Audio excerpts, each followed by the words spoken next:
Have you spoken to the president today yet, sir? No, I didn't speak to the president today. What do you? Any reaction to the news that you put on Truth Social today?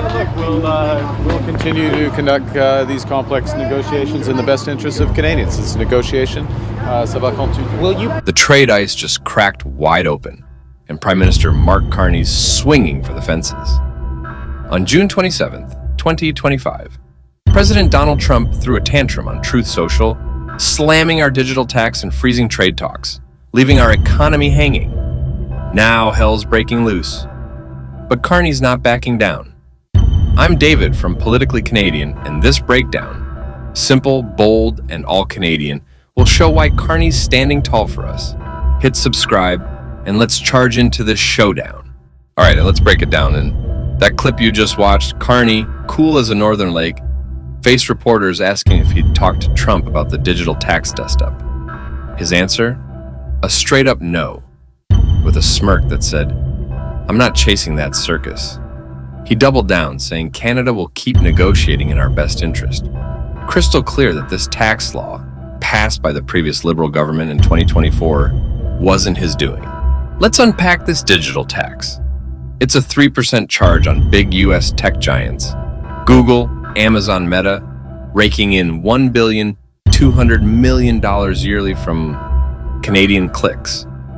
Retroactive to 2022, it's a $3 billion bill for them by June 30th. Carney's team argues it's fair play. Foreign companies profiting off our data should pay into our schools and roads. Trump's mad, claiming it's a copycat of Europe's tax, but here's the kicker. It's legal. Voted by Parliament, not some backroom deal. His Truth Social rant, halting all trade talks, feels like a temper tantrum, not a strategy. Why is this tax not a deal breaker? It's small potatoes compared to our trade pie. Canada's the US's top steel supplier, sending 90% of our steel south, worth billions.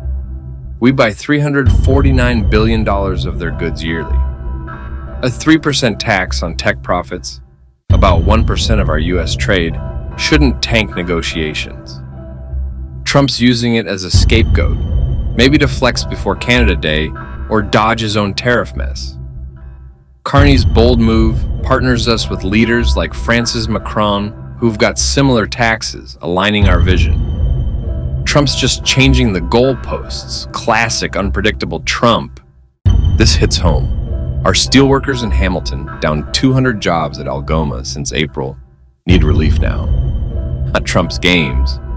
Inflation's up 10% in Toronto, and families are stretched thin. Carney's negotiating new deals, $10 billion in steel loans, a 30-day G7 pact to shield us. He's not bowing to a complex Trump who wants, more tariffs, control? A post online asked if Carney's genius or gambling. I say he's our trade warrior, but Trump's chaos could spike prices on our cars and beer. Canada's not his playground. We're fighting back. With Canada Day on July 1st, this trade clash is our test.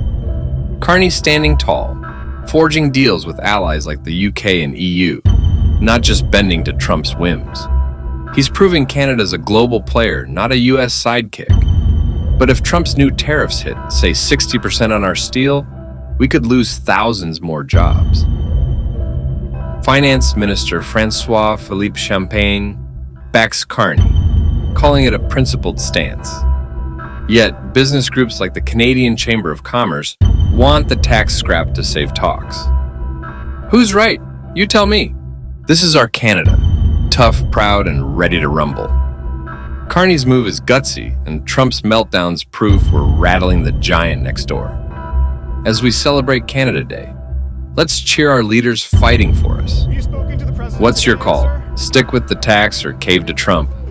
Any reaction Drop to it the below. news that you put on? I'm reading everyone. Subscribe to Politically Canadian for more trade battles, and share this to rally the true north.